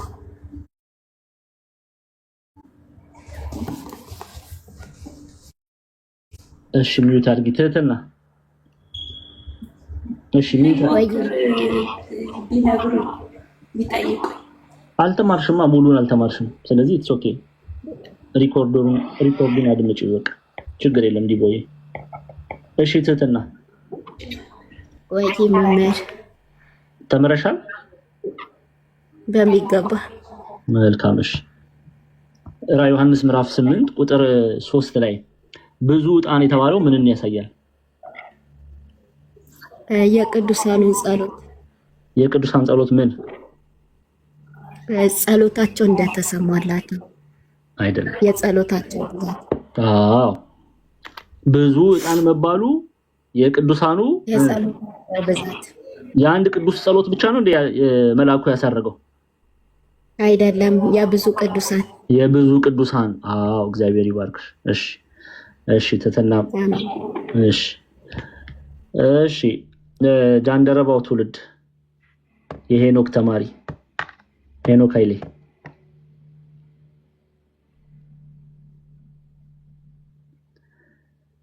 የሄኖክ ኃይሌ ተማሪዎች ዝም ነው። እሺ ሄለን እንኳን አታወራም፣ አርምሞ ላይ ናት። ለምን እንደሆነ አይደል ነው። እሺ አንድ ሁለት ሰው ላስገባ። አይ የተማረ ሰው ብቻ ሪኩዌስት ይላክ። የተማረ ሰው ብቻ።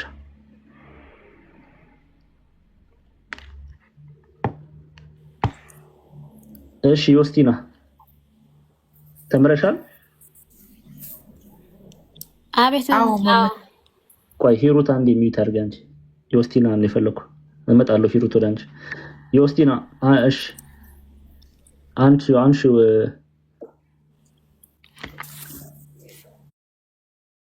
ሚዩቱን አንቺ። እሺ አንስቻለሁ መምህር። እሺ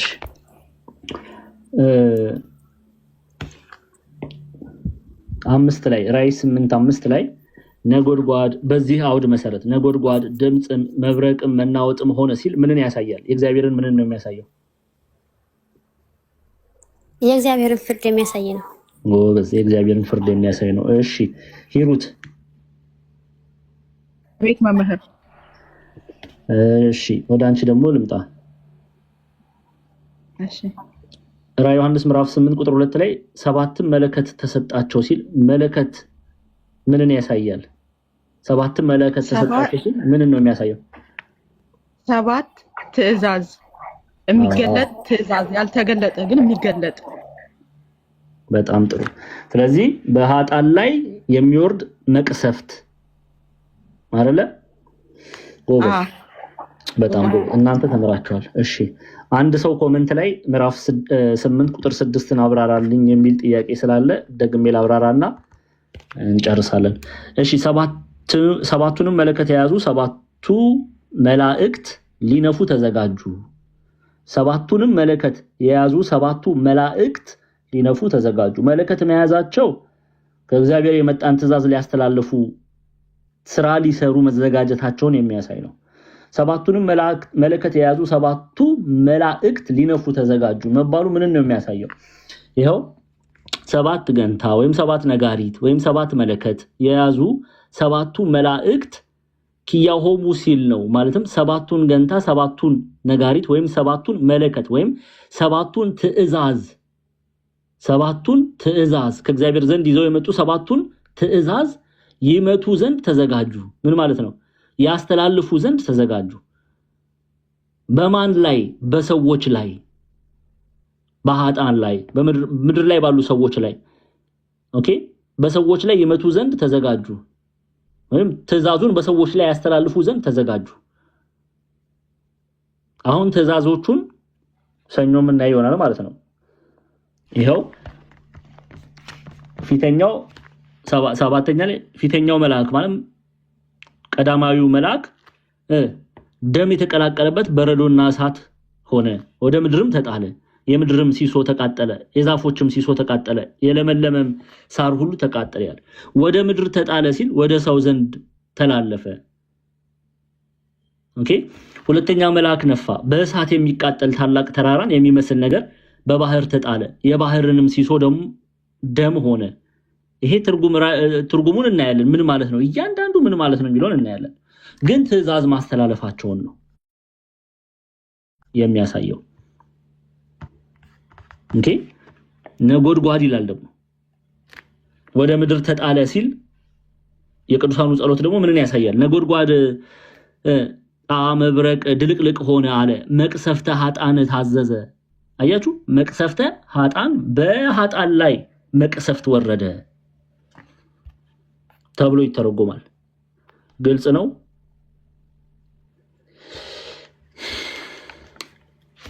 ክርስቲያኖች፣ ግልጽ ነው።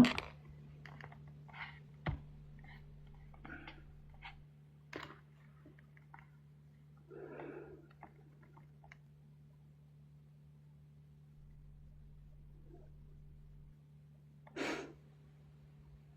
ግልጽ ነው አይደለ?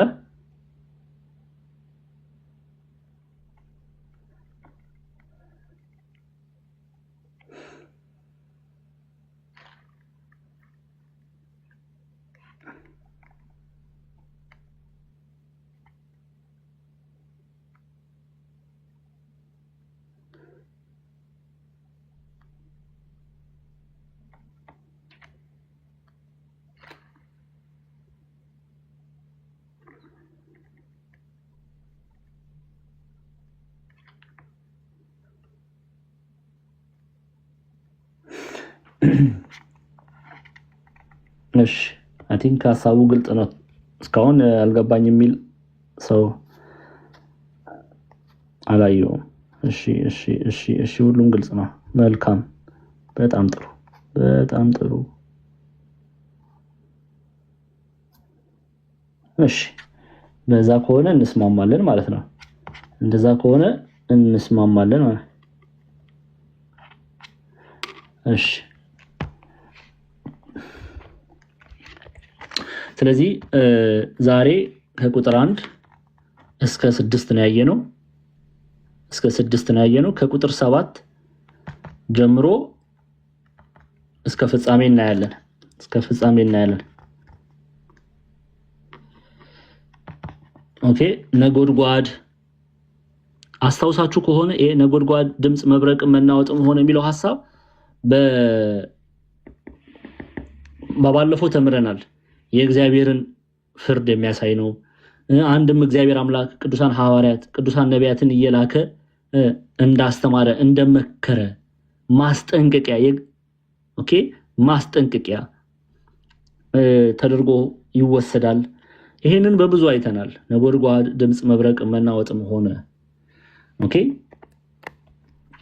ከዛ በኋላ 7 መለከት የያዙ 7ቱ መላእክት ሊነፉ ተዘጋጁ። እግዚአብሔር ምድርን አስጠንቅቆ ምድርን መክሮ እምቢ ስላሉ አንገዛም ስላሉ ወደ እግዚአብሔር አንመለስም ስላሉ ፍርድን ሊያስተላልፍ 7 መለከት የያዙ 7 መለከት የያዙ 7 መላእክት ሊነፉ ተዘጋጁ ተባለ። እምቢ አሉ፣ አንመለስም አሉ፣ ከእግዚአብሔር አንታረቅም አሉ። እሺ መልአኩም ጥናውን ይዞ የመሰዊያውን እሳት ሞላበት፣ ወደ ምድርም ጣለው። ነጎድጓድ ድምጽ መብረቅ መናወጥም ሆነ ይላል።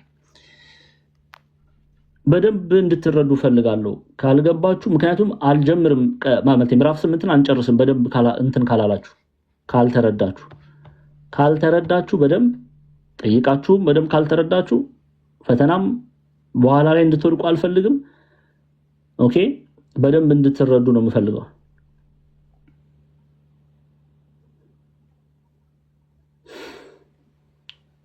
እንዳብራራላችሁ ቁጥር ንገሩኝ። ይሄን ቁጥር አብራራልን በሉ። ላብራራላችሁ የምትፈልጉት ካለ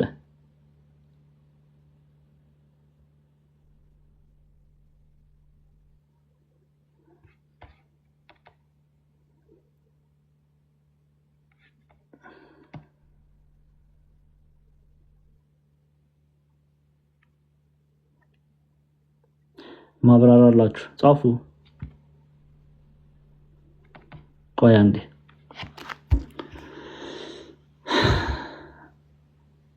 የትኛውን ላብራራላችሁ? እሺ ቁጥር 4 እንመለስ። ቁጥር 4 እሺ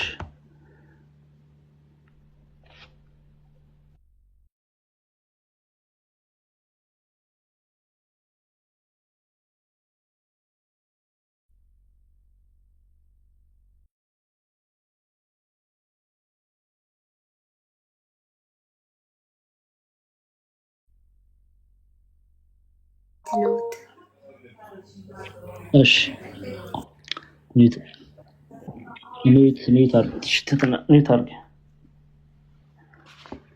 የዕጣኑም ጢስ ከቅዱሳን ጸሎት ጋር ከመላኩ እጅ በእግዚአብሔር ፊት ወጣ ይላል። የዕጣኑም ጢስ ከቅዱሳኑ ጸሎት ጋር የቅዱሳኑ ጸሎት የተባለው እሺ በደንብ ስሙ። የቅዱሳኑ ጸሎት በራዕየ ዮሐንስ ምዕራፍ 6 ላይ ጸሎታቸውን እናያለን። ይሄው ራዕየ ዮሐንስ ምዕራፍ 6 እንመለስ። እሺ ራዕየ ዮሐንስ ምዕራፍ 6 ላይ ቁጥር 10 ላይ በታላቅ ድምፅ እየጮሁ ቅዱስና እውነተኛ ጌታ ሆይ እስከ መቼ ድረስ አትፈርድም? ደማችንስ በምድር ላይ በሚኖሩ ላይ እስከ መቼ አትበቀልም አሉ ይላል። ይሄ የቅዱሳን ጸሎት ቁጥር 11 ላይ ለእያንዳንዳቸው ነጭ ልብስ ተሰጣቸው። ድል አድራጊ መሆናቸውን ለመግለጽ ነው ነጭ ልብስ የተሰጣቸው።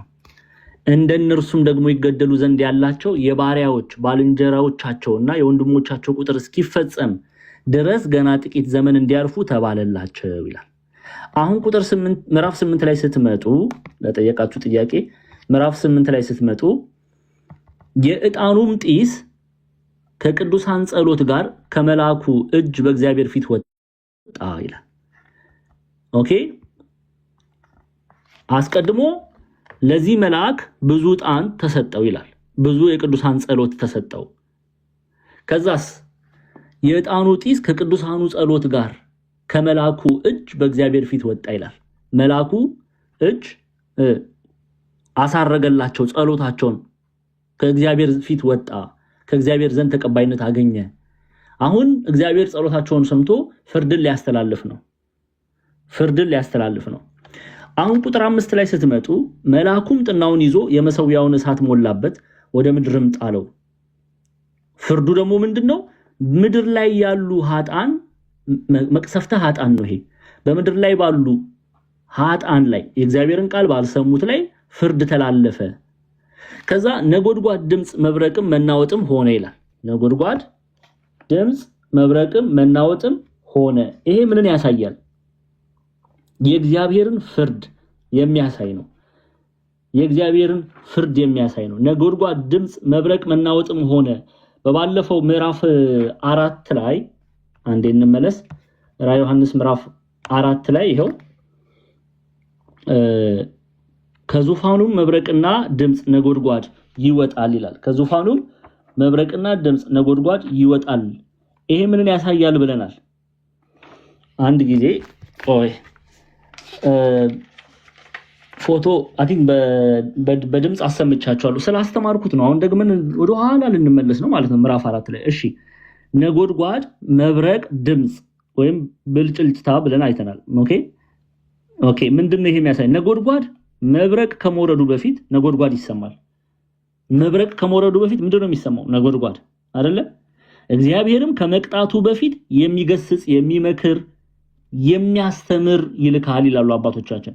ሐዋርያትን እየላከ ነቢያትን እየላከ በምድር በሚኖሩ ሰዎችን ምን ብሏል? መክሯል፣ አስተምሯል፣ ገስጿል። ግን ሰው አልሰማም፣ አልተቀበለም። ከዛ መብረቁ ሊወርድ ሲል ደግሞ በምድር የሚባለው ብልጭታ ነው የሚባለው። ብልጭታ ይወጣል።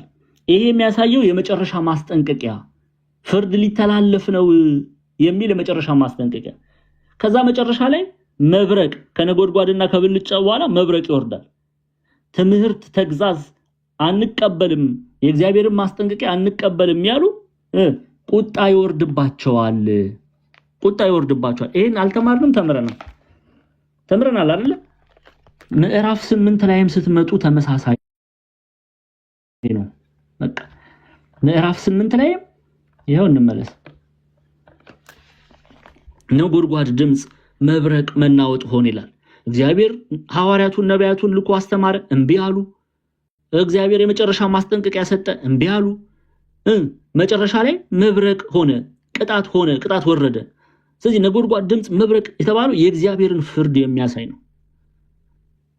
ከዛስ በኋላ እምቢ ስላሉ ትእዛዝ ወጣ ማለት ነው። 7ቱን መለከት የያዙ 7 መላእክት ሊነፉ ተዘጋጁ፣ ስራ ሊያስተላልፉ ተዘጋጁ። በማን ላይ? በሰዎች ላይ፣ ምድር ላይ በሚኖሩ ሰዎች ላይ። እሺ አሁንስ ግልጽ አይደለም? ይሄን ትምህርት እኮ ለሁለተኛ ጊዜ የተማርነው ነው። ግልጽ አይደለም ክርስቲያኖች? እሺ አሁንስ ግልጽ ነው? ግልጽ ነው ወይ? ችግር የለም። እኔ እናንተ 100 ፈተና አምጡ እንጂ እዚች ቁጭ ብዬ ይነጋታል ዛሬ። ግልጽ ነው? ሎዛ ግልጽ ነው? የክርስቶስ እስረኛ ታው ናርዲ በኋላ ጥያቄ በጠይቅ። እሺ ግልጽ ነው? ያልገባችሁ ክፍል አለ? ምዕራፍ 8 ላይ ያልገባችሁ ክፍል አለ? ወደ መጨረሻው ከመጨረሳችን በፊት ይሄን ምዕራፍ ሰኞ ከመጨረሳችን በፊት ዛሬ መግቢያውን አይተናል። ያልገባችሁ ክፍል አለ? የለም። እሺ፣ ሰማይ ምድር አድምጪ። ሰምታችኋል። የለም ብላችኋል። በደንብ ነው የተማራችሁት። እሺ፣ እግዚአብሔር ይባርካችሁ። እንደዛ ከሆነ ሰኞ ምዕራፍ 8ን እንጨርሳለን። ከዚህ በኋላ አልመለስም። አሁን ዛሬ ጠይቄያለሁ። ጥያቄ ካላችሁ ጠይቁኝ ብያለሁ። ምንም ጥያቄ የለንም ብላችሁኛል። በደንብ ገብቶናል ብላችሁኛል። ከዚህ በኋላ ግን ፈተና ስትጠየቁ ግራ እንዳትጋቡ። ምዕራፍ 8 በደንብ ተረድታችኋል። የሰባቱ መላእክት ሚስጥር ምንድነው? የማህተም ምንድነው? መለከት ምንድነው? ብዙ ዕጣን የተባለ ምንድነው? የዕጣኑ ጢስ ከቅዱሳኑ ጸሎት ጋር ከመላኩ እጅ በእግዚአብሔር ፊት ወጣ ሲል ምን ማለት ነው? ነጎድጓድ ድምጽ መብረቅ ምንድነው? ተምራችኋል። ግልጽ ነው። እሺ እኔ ምን አገባኝ? ግልጽ ነው ካላችሁ ይበቃል ማለት ነው። ጨርሰናል ማለት ነው። ጨርሰናል ማለት ነው። እሺ ግልጽ ነው። እሺ እሺ በቃ እንደዛ ከሆነ ዲያቆን ኃይሉ መንግስት ያለ ጸሎት አድርጎ ይዘጋልናል።